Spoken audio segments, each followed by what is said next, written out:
We often take for granted the pure genius of modern encryption.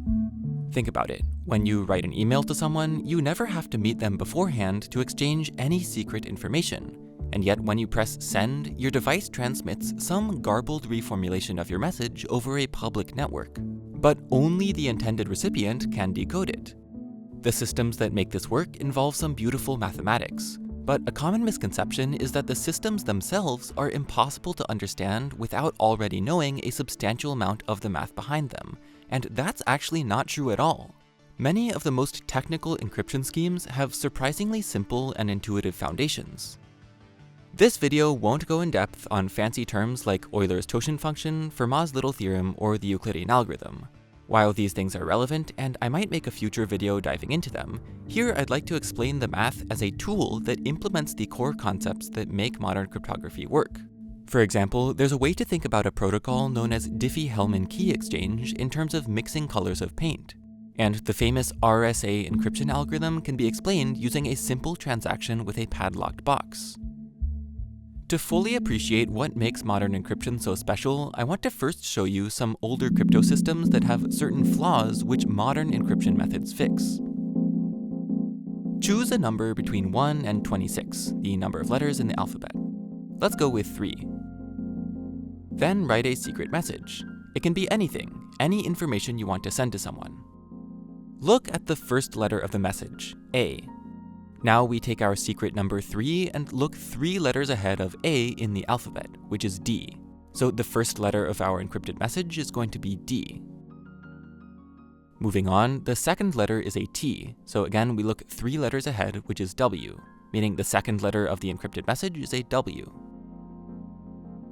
Keep doing this for each letter of the message, and if there's ever a letter that's within 3 letters from the end of the alphabet, just wrap back around to the start of the alphabet. 3 letters ahead of Y would be Z, then A, then B, so Y would get replaced with B. After going through all the letters, we're done. The result, called the ciphertext, looks like a jumbled mess of characters that ideally an eavesdropper shouldn't be able to decipher. But since we know the secret number 3, we can decode it. To do so, simply go in reverse. The first letter of the ciphertext is D, so now we look backwards 3 letters in the alphabet to get A, and so on for each letter until the whole ciphertext is decoded into the original message. This method of encryption is called a Caesar cipher, and it was famously used by Julius Caesar in the 1st century BCE to encrypt important military messages. So is this the system we use today? Well, no. There are several reasons why Caesar ciphers would never be suitable for the needs of modern encryption. Perhaps most obviously, Caesar ciphers are hopelessly insecure. You can just use a computer to crack the code. Since there are only 26 possible shift values, one way to break a Caesar cipher is to simply check all of them and see which one results in a coherent message. I, for one, know that if I was the dictator of the Roman Republic, I wouldn't want my codes to be this easily broken, lest one of my enemies catch on and plot to have me assassinated, like Julius Caesar was. Now, one might argue that an eavesdropper who intercepts a message wouldn't necessarily know it was encrypted with a Caesar cipher, so they wouldn't know to try breaking the code in this way. But we should really assume that everyone else knows the method of our encryption scheme, because in the real world, there needs to be a standardized protocol for sending encrypted messages, which means everyone will know how it works. This idea, often called Kerckhoffs's principle, was promoted by 19th century Dutch cryptographer Auguste Kerckhoffs, who stated that the security of a crypto system should depend only on the security of the information being sent, not the secrecy of the system itself. Lack of security isn't the only problem with using a Caesar cipher, but for now, let me show you a different encryption scheme that is secure. Like before, the first step is generating a private key. But now, instead of a number between 1 and 26, the key is going to be a long, random sequence of zeros and ones. Next, we write a secret message and convert it to a string of zeros and ones as well. This can be done very easily using a standard text encoding system like ASCII. Also, we're going to make the message short enough that when we convert it to this string of zeros and ones, it's no longer than the key. So when we generate the key, it has to be long enough to hold the message we want to send. If there's any extra room at the end of the message, we'll fill it in with random zeros and ones. Here's how the encryption works. Look at the key. Every time there's a 1, think of it as a swap that changes zeros to ones and ones to zeros. On the other hand, every time the key has a 0, it means to do nothing. We're going to apply this key to the message, so line up the message and the key on top of each other. And now swap the digits of the message where the key says to swap. This is the encrypted message. Decrypting the message actually works in exactly the same way. Take the same key and just apply it to the encrypted message again. The digits that got swapped will get swapped back, and the digits that didn't get swapped will once again be unchanged, leaving us with the original message, plus the extra random bits we tacked on at the end. This method of encryption is called a one-time pad, and its security level is extremely good. In fact, it's not possible to get more secure than this. From the perspective of an eavesdropper who doesn't know the secret key, the ciphertext is completely random. Every digit of the key has a 50% chance to swap the corresponding digit of the message when converting to the ciphertext. But one-time pads aren't the most commonly used encryption method today, so why not? Well, there are a couple of reasons. One slight problem is, as the name suggests, you should really only use each secret key once. Using the same key for multiple messages is really risky. If an eavesdropper somehow knows or guesses any part of one of the original messages, they can figure out the part of the key used for that section by simply checking which zeros and ones in the original message got flipped when converting to the encrypted form. And once they know that part of the key, they can use it to reveal that same section of other intercepted messages.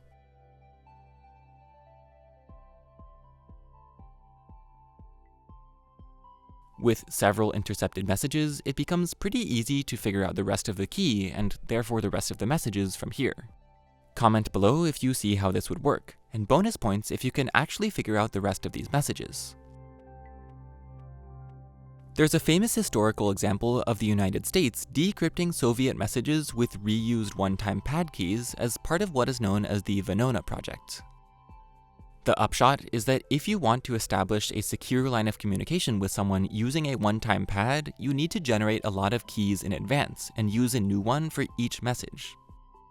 But the main issue with using one-time pads is that part of the encryption scheme involves meeting the person with whom you wish to communicate in advance to exchange a private key. One-time pads, and Caesar ciphers for that matter, fall under the category of private key encryption. For Caesar ciphers, the private key is the secret number between 1 and 26, and in a one-time pad, the private key is the random sequence of zeros and ones. However, meeting in advance to share a private key is not feasible in many situations today, where we constantly need to send messages across the world to people who we might not even know. But there's another kind of encryption called public key encryption, which completely avoids the need to secretly meet in advance. And when you think about it for a little while, it's amazing that this is possible. There's a fully secure way to communicate with someone who could be on the other side of the world and whom you've never met, only by sending messages that everyone else can see in their entirety. The first invented method of public key encryption is a system that allows two parties to exchange a secret key with each other by only communicating publicly, without meeting in private.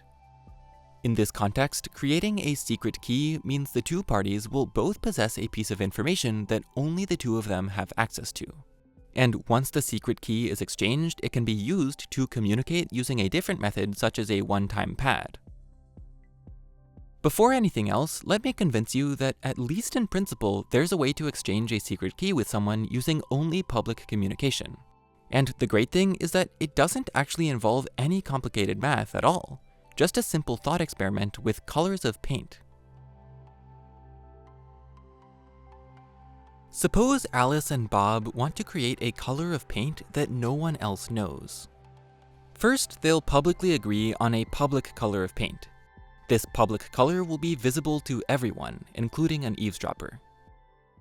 Now, Alice will privately choose her own private color of paint. She takes this private color of hers and mixes it with the public color. She then sends this mix of her private color with the public color to Bob. One might complain that an eavesdropper could figure out Alice's private color from the public color and the mixed color. But let's view the paint in this example as a special math paint, where once two colors are mixed together, it's practically impossible to find what both of the individual colors are, even if you know one of them. While Alice sends her mixed color to Bob, Bob will do the same thing. He picks his own private color, mixes it with the public color, and sends this mix of his private color with the public color to Alice. So what happens next? How can Alice and Bob each obtain a secret color that only they have access to? Pause the video here if you want to think about it for yourself.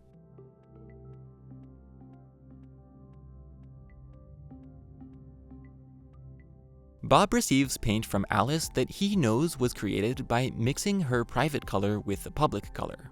So now he can take his private color and mix it with the color he received from Alice, creating a mix of her private color, his private color, and the public color. And Alice can do the same, mix her private color with the color she receives from Bob, which also creates a mix of Alice's private color, Bob's private color, and the public color. But an eavesdropper intercepting the colors of paint sent by Alice and Bob to each other has no way of constructing this new secret color. All they see is the public color, Alice's private color mixed with the public color, and Bob's private color mixed with the public color. They never see the secret color or the private colors by themselves. The protocol Alice and Bob just did is the core idea behind what is known as Diffie-Hellman key exchange, which was the first invented instance of public key encryption. Next, what I want to show you is how Diffie-Hellman key exchange actually works, which involves a mathematical implementation of the idea with the colors of paint, using some clever properties of number theory. If you're enjoying this video so far, consider supporting me on Patreon and joining the names you see on screen now. I post some extra content over there, such as sneak peeks at upcoming videos, where you can offer your feedback. And in general, a bunch of the benefits you'll get when you sign up are designed to give you a more active role in shaping the content I put out. So if you'd like to support the future success of this channel, this is the best way to do it. Every contribution is sincerely greatly appreciated. Head over to patreon.com/purplemindcs. Now, back to the math behind Diffie-Hellman key exchange. We just saw how the Diffie-Hellman procedure works using colors of paint. But now, instead of colors of paint, Alice and Bob are going to use numbers, and they'll use them in a special way to fulfill the same roles as the different colors. The foundation of Diffie-Hellman key exchange is modular arithmetic, which just means working with numbers in a way where they wrap around after reaching a certain value. A simple example of this is a clock. If it's 10 o'clock now, then 5 hours in the future, the time wouldn't be 15 o'clock, it would be 3 o'clock. In math terms, we'd write this as 10 plus 5 is equivalent to 3 in mod 12, where mod stands for modular arithmetic. Another way to think about this is that the number 15 gets reduced to 3 in mod 12, since 15 is 3 more than a multiple of 12. You can do the same for much larger numbers too. For example, the number 314,159 reduces to 11 mod 12, since it's 11 more than a multiple of 12. You could of course have a different modulus besides 12 too. For example, 314,159 reduces to 41 in mod 42, because it's 41 more than a multiple of 42. Now we're ready to carry out the Diffie-Hellman procedure. Remember, the first step is for Alice and Bob to establish a public color of paint. This is known as the public key. What that actually is two numbers, a prime number p and another number g called the generator. The numbers p and g, like the public color of paint, are not secret. Everyone, including an eavesdropper, can see them. Now Alice needs to choose her private color of paint. This is known as her private key, and what that actually is a secret number which we'll call A. The next step is for Alice to mix her private color with the public color. What that looks like with the numbers is she takes the generator G, raises it to the power of A, her private key, and then reduces g to the A in mod p, the public prime number. That's what she sends to Bob. And Bob does the same. He chooses a private key B, raises g to the power of B, reduces it in mod p, and sends the result to Alice. Exponentiation in modular arithmetic is very easy to compute, even with huge numbers, just like mixing two colors of paint is easy. So Alice and Bob can each do this part very quickly.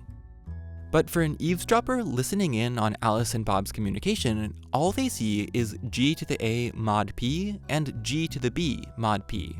And even though this eavesdropper knows g and p, there's no known efficient way to reverse engineer Alice's private key A or Bob's private key B, just like how we said unmixing paint is very difficult. If we weren't working in modular arithmetic, as in we got rid of the modulus p and just sent g to the A and g to the B directly, obtaining the private keys A and B would be as simple as taking the logarithm base g of g to the A and the logarithm base g of g to the B. This is very easy. But once we add in the modulus, the task becomes solving what is known as the discrete logarithm problem, finding the logarithm in modular arithmetic. Solving the discrete logarithm problem is extremely hard for large numbers. And when I say extremely hard, I mean practically impossible, even if you ran a supercomputer until the end of the Earth. So back to Alice and Bob, what do they do now? Well, continuing the paint analogy, Bob received Alice's private color of paint mixed with the public color of paint, which is g to the A mod p. So now he has to mix in his private color B to create the shared secret color, a mix of Alice's private color, Bob's private color, and the public color. The way he does this is by raising g to the A mod p to the power of B, again reducing in mod p. This results in g to the power of A times B, reduced in mod p. Alice will do the same. She receives g to the B mod p, so now she raises that to the power of her private key A, reduces in mod p, and ends up with g to the BA mod p.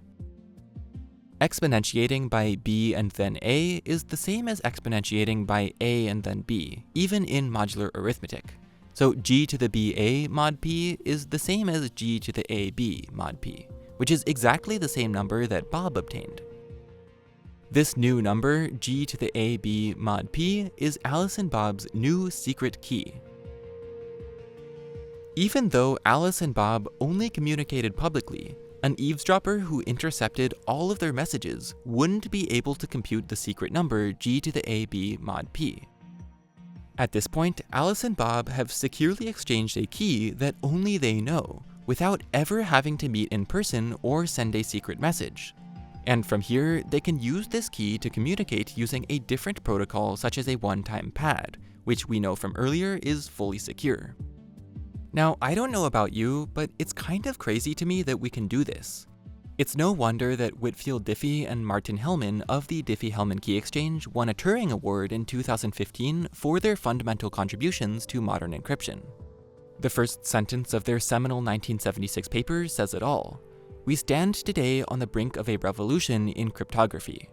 The paper, New Directions in Cryptography, introduced the ideas of public key encryption and digital signatures, which are the foundation for most regularly used security protocols in the modern world. But while Diffie-Hellman key exchange is a great system and is used in many instances today, it has some inconveniences that make it still not the best practical option for most modes of communication. The main one is that if you want to send a secret message to someone, they have to actively participate in the procedure to exchange a secret key. But in the real world, there are many situations in which we want to send someone a message without them having to get involved. For example, sending an email to a person you've never talked to before. If that person isn't online at the time you want to send them a message, you can't use Diffie-Hellman key exchange with them. So how do we get around the issue of having to involve the recipient of a message in order to send it to them? Well, that's what I'll show you in the next video. There's a famous public key encryption protocol known as RSA encryption that solves this problem, and as a result, is one of the most widely used encryption methods today. And like how we used mixing colors of paint to explain the Diffie-Hellman key exchange procedure, there's a surprisingly intuitive way to think about the RSA algorithm as an analogy with physical objects, using a simple transaction with a padlocked box. I'll be delving into all of that in part 2, along with how you can use RSA for something else called a digital signature, and what the future of cryptography might look like. Hope to see you there.